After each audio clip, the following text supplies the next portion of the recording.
In every man's life, there comes a choice between two paths. One, a path full of darkness and treachery. The other, a path that is bright and playful. But what the man doesn't realize is that he must either suffer through the pain and treachery while on the path to success, or suffer through the pain and darkness at the end of the path to failure.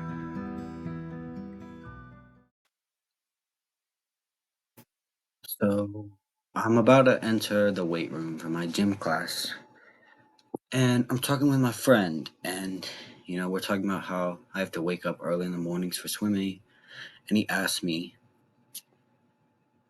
how many hours of sleep do you get a night when you have to swim so early in the morning? And I'm like, probably like 7 or 8, because on those nights, I have to wake up very early. And he's like, 7 or 8? Don't you have to wake up at like 4? And I'm like, yeah. And he's like, how do you get 7 or 8 hours? I was like, dude, I go to bed at 8. He's like, what? You go to bed at 8? I go to bed at like 1, maybe 3.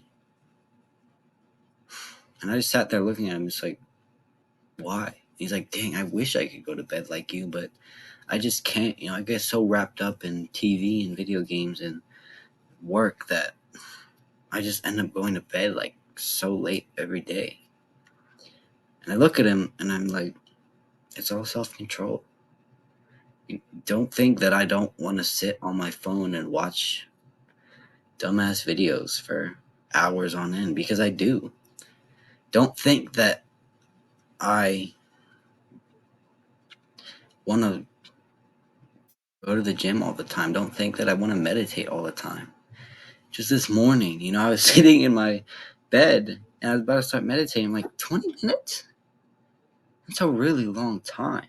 And I still did it. It's all about self control. I don't pretend like I don't want to eat junk food or I don't want to play video games. But there's a time and a place for that, and there's a time and a place for me to not do that. And most of the time, it's for me to not do that. Most of the time, it's me sitting here talking to you guys instead of going downstairs and playing video games. It's me eating the healthy foods and putting in my fitness pal instead of eating the junk food. And, self-control is a big problem for a lot of people, because there are a lot of things that you guys, and you guys specifically, want to do, especially guys on self-improvement. They want to start meditating. They want to start gratitude journaling. They want to make their workouts harder. They want to start running. But they just can't seem to do it. So today, I'm going to give you a really, really good way to master your self-control. But full disclosure, before I say anything, this is not a sexy answer. This is not something that's gonna, boom, now you can never you're immune to being bad ever again. It's not something where it's an overnight fix. This is going to take months, maybe years, until you've truly mastered self-control. And I'm going to be honest, I haven't even mastered it yet. But the sooner you start, the better it will be.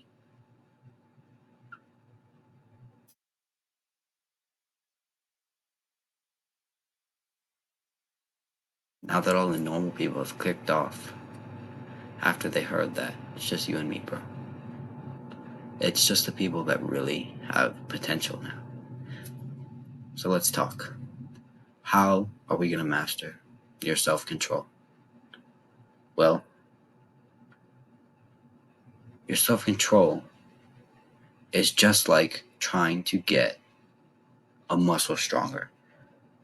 Trying to build up your self-control is just trying to build up your chest muscle, or maybe your bicep, or your forearm, or your shoulder. It's the same thing. And what do we do when we want to build up our forearm, when we want to build up our chest, when we want to build up our legs? What method do we employ? Progressive overload. We train ourselves to push right to that limit. And then when we hit that limit, we finish the set, we're done. Our chest feels sore and our mind is all foggy and like that lightheaded feeling. You know what I'm saying? That's what we need to employ with our willpower or our self-control.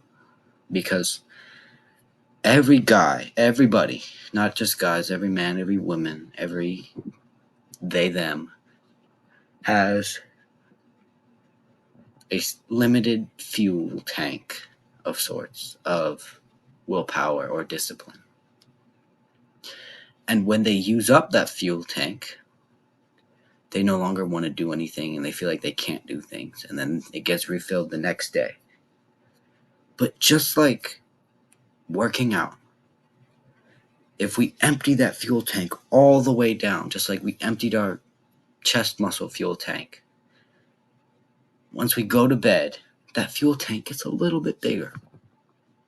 And then if we empty it down again, it gets a little bigger. We empty it down again, it gets a little bigger. Until eventually your fuel tank is so big that you never run out of willpower. Which will never happen, by the way, so don't quote me on that. But that's what we want to do. We need to train our brains to understand what is good and what is bad. And what not to do, even if we want to do it. So how do we do that? One of the ways is discipline. Make it a little game. When the next time you're like, I don't want to go to the gym, or I really want to stay up late tonight and eat junk food, I don't want to go to bed right now. Think of it as a game. Say, well, my brain is thinking that, but the only way I build my discipline is by doing that thing that my brain doesn't want to do. So then you go and do it, and you go and do it hard. That will drain your fuel tank of willpower a lot because your brain does not want to do it and will fight against you doing it. But it will also mean that your fuel tank gets bigger when you do something like that. So just a random occurrence maybe, but every time you feel like you don't want to do something, try and make it like a game. Try and do it hard so your fuel tank can expand, and almost imagine that each time you do something like that, you gain a little XP, you level up a little bit in your willpower, self-control department.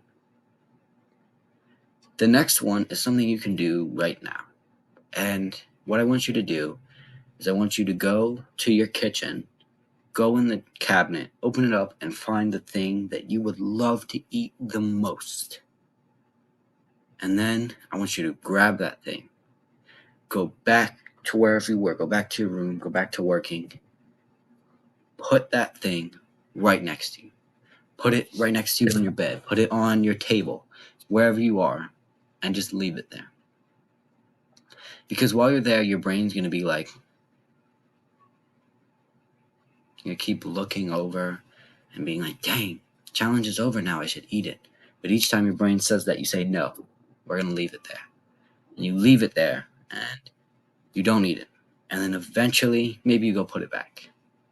And that drains your willpower because your brain sees the thing that it wants to eat. It sees it physically right there. And it's like, no, we can't eat that. Because that monkey in your brain is banging on the cage. It's, let me out, let me get that chocolate. But the rational part of your brain is holding it shut, saying, no, we can't eat that chocolate. And that drains your willpower fuel tank, but it makes it bigger the next time. And it makes it bigger the next time. And eventually, you just have it there, and you're like, I guess that's there. And then you go back to working. You don't even care. You don't even see it anymore. Because your willpower tank is so full that you don't even care about eating plebeian junk food anymore. And if you use these two strategies every day and you keep pushing to make your willpower a little bit better every day, in a couple months you will see that things like trying to eat junk food or not fapping will be so much easier than they were before. And you will feel like you can do anything. And it's a great feeling, but be prepared to put in a lot of hard work for this to happen. And don't expect this to be some quick fix solution. It's not. Be prepared to put the work in, which is why I always tell you, do the hard work, especially when you don't feel like it. See you guys next time. Bye-bye.